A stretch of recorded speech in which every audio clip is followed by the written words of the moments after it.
লঞ্চে যাওয়ার কারণ বাসে একটু গ্যাদারিং বেশি, রাস্তায় জাম হইতে পারে, আবার আমি জানি না একটু ভাড়াও বলে বেশি লয়, আমি তো আজকে জিজ্ঞেস করি না।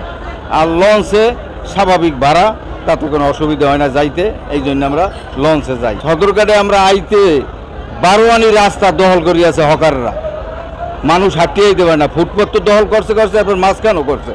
হ্যাঁ, এজন্য বলার কিছু নাই, এদেশে বললে কিছু হবে না, এই জন্য আমরা কিছু বলি না, মনের কষ্ট মনেই থাকে।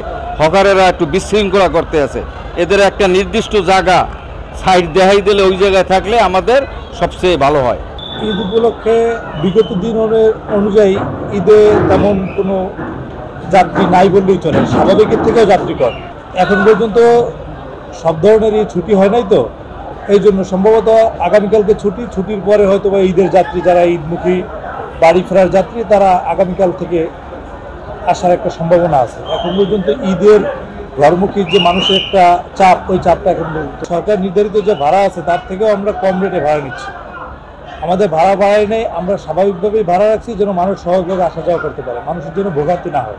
আগের যে ভাড়া ওই রকমের ভাড়াই রাখছি, এবং সরকার নির্ধারিত ভাড়ার থেকেও ভাড়া আমাদের কম।